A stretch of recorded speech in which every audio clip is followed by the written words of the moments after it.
In this video, I'm going to be talking about why you should never, ever make decisions based out of fear, even if they're the right decisions.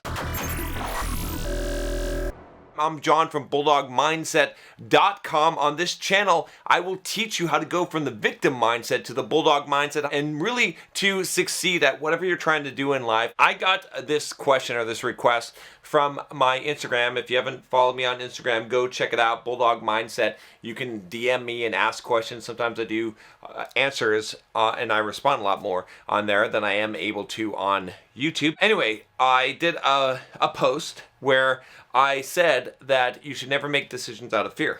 Okay, and someone had commented and asked me, well, do you have any videos about this on your channel? And of course I don't. So now I'm going to talk about it and make this video. One of the most common mistakes I see is that they're driving their whole decision-making process based on worst possible outcomes or what they're fearing could happen, instead of driving their decisions based on what they actually want. And most people do this. You'll find the traditional school system encourages us to not take chances, to not risk failure, because an F is a bad thing, right? Whereas in real life, like, there is no such thing as really failing. No one grades you. It doesn't matter what you get.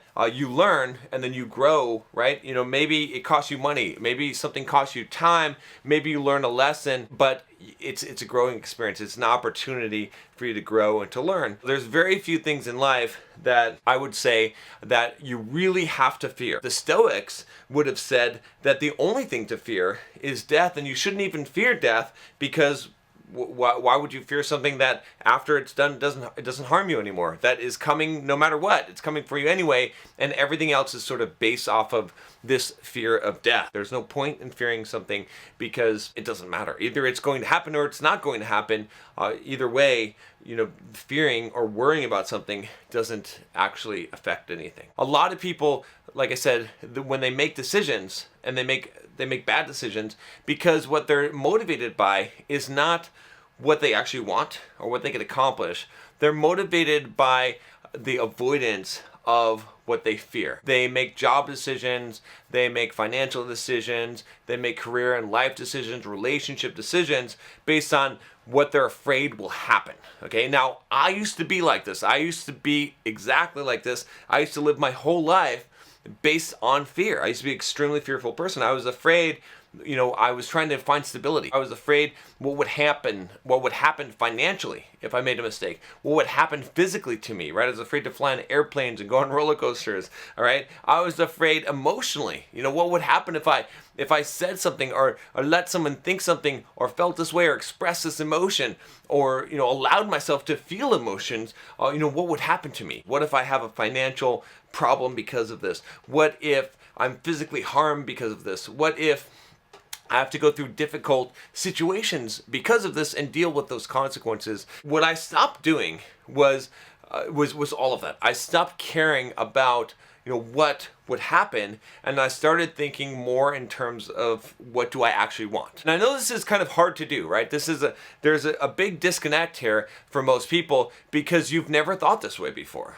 right? Instead, almost all of your decisions, if you think about it, are based on the consequences of the actions. Now, don't get me wrong. We should carefully weigh the consequences of the actions that we're going to take. I don't talk about moral content. I don't try to preach to you. I don't try to tell you what's right or wrong, okay? A lot of the things that I tell you that are some basic wisdom here align really well with some of the religious doctrine maybe that you've heard, or what would be morally right or wrong, simply because it's a wise choice, because the consequences are often very high for some of those bad choices that you would make, but that's what makes them bad. You should be smart enough to weigh out the consequences, but you should also be willing to accept consequences for actions which you want to take or directions you want to lead your life. You cannot live risk-free. Bad things will happen to you, and that's just part of life, but knowing that you can get through it and knowing that you can survive it is what is going to allow you to have courage in those situations and to not make decisions based solely on fear of what you fear might happen. I very much did that for a very long period of time, and then I stopped. You could say I stopped giving a fuck, but really I started giving more of a fuck. I started giving more of a fuck about my life and the fact that the time is ticking down, and the fact that, you know what?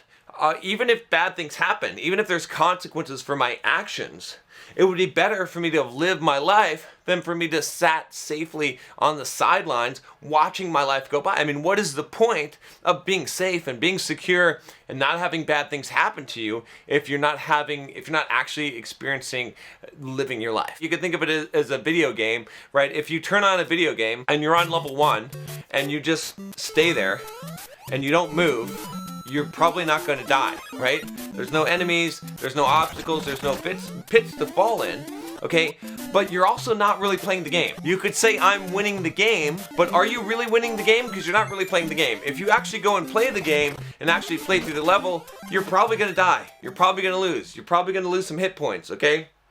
But you're going to learn, and you're going to progress, and you're actually going to have fun and enjoy the game. I mean, which is a more enjoyable experience. If you had a game where you couldn't die, where you couldn't be harmed, okay, where you just had God mode and you're invincible, how fun would that game be, right? And yet that's what so many of us are looking for in our lives. We're looking for that God mode. We just want everything that we do to be successful. We never want to fail. We don't want to face rejection. We don't want to be harmed. We don't want to have consequences for actions. But think about how boring of a life that would be. That would be such a boring game. Instead, what we need to do is embrace life. We need to embrace the ups and downs, embrace the risks, embrace the consequences for living our lives, and realize that that is all part of the tapestry of life. It is all part of the grand design of the thing that makes it entertaining, that makes life worth living. Otherwise, we would just live this really boring life. That's why most people are in the cubicles living mediocre lives, never going and doing something that they want to do in their lives, because they got to be safe and they got to put their money in their 401k so that they'll have money for retirement someday, and they got to go to college and they can't take these risks, right? Okay, that's why most people are living those kind of lives of quiet desperation, as Ralph Waldo Emerson would say, is because they're afraid, because they're making their decisions out of fear. If you're not going to make decisions out of fear, how are you going to make decisions? You need to examine, what is it that you actually want? And most of the time, we don't know what that is, right? Why? Because most of the time, society, other people, pressures, what we think that we should want, those all influence us, and the fear, the consequences. We convince ourselves that we don't want something because we're afraid of the consequences of that, or we're afraid of what that might mean, right? And how we would have to deal with that. So we stomach all these things. We pretend like the choices that we've made were choices that we wanted, when in reality, they're choices that we felt like we were backed into, and we don't want to face the truth of reality. So the first thing that we need to do is to face the actual truth of reality, is to swallow the pill, is to say, what is the actual situation? Where am I at in life? If I can really see where I'm at, and really accept what it is and stop denying reality, then I can see that this is what I want, that I am unhappy, that this thing that should be perfect is not perfect. It is what it is. And then I can actually look at and say, what would be better, right? A lot of times, you could look at this as maybe, like, let's say in your career, okay, or even in a relationship. Maybe you're not happy in that place, and you're trying to pretend like you are, and you're trying to pretend like it's what you want because it's what you feel like you should, because you have a vested investment in there, right? Maybe in your career, or whatever it is. Maybe it's a pursuit that you've been doing, or a relationship that you've had for a long time. And so when you do that, you're not facing reality, right? You're afraid of actually confronting the reality. You have to confront it. You have to say, okay, this is what it is. This is what is going on in the situation. So that's number one.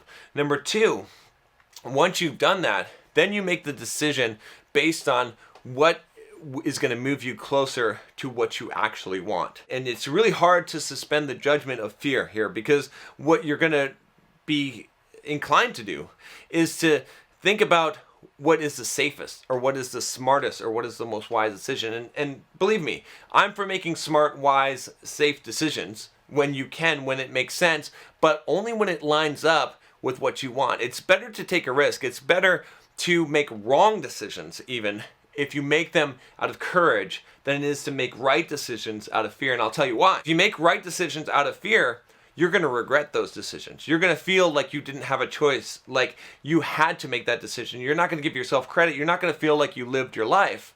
Okay, you're going to feel like you just did the default. If you make wrong decisions out of fear, you'll own, or not out of fear, but out of courage, you'll own those decisions. You'll know that you made that choice and you lived your life. And hey, you may have skinned your knees and lost some skin on your elbows, but you're the one who made that decision. And that was your choice and it's your life. And you'll feel the autonomy of the sovereignty of having control over your destiny and your future in your life. And that is really what life is. Like, if you were to play a game, okay, and someone else was to control the character for you, okay, and they were to make all the right jumps and moves so that you could never be harmed, would you really feel like you're playing the game?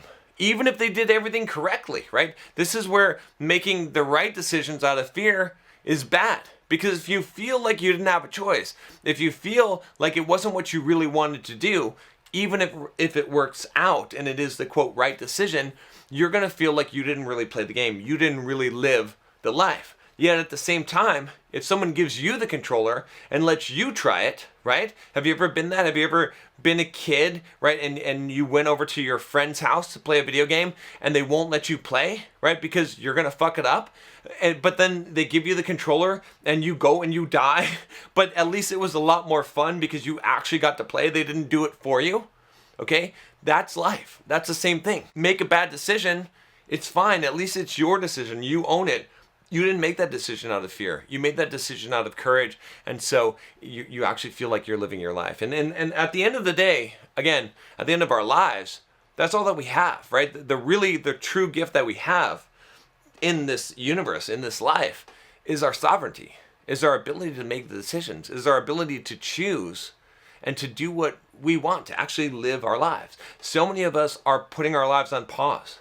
We're not actually living our lives. We're making all the quote smart choices and we wonder why we're miserable. It's because we're not actually playing the game. This is a decision that I made for myself. It wasn't an easy decision, but it changed my life. As I said, I will no longer live in fear. I will no longer make my decisions based out of fear. Instead, I'm going to live my life and I'm going to make choices. And some of those choices, people are going to say, that's not a wise choice, John. But I'm going to make that choice anyway because that's what I want. And I'm going to live my life. And if consequences come from those choices, I will accept. That's a price I'm willing to pay. I am willing to pay the price of the consequences. And I think that you'll find that if you weigh out what the actual consequences of your choices are, and you can get to the point where you're willing to accept that, you're willing to accept what comes, then you can free yourself from this bondage of making choices out of fear. Because as long as you're willing to accept the worst that comes, then you have nothing to fear. I'll talk to you next time. Take care.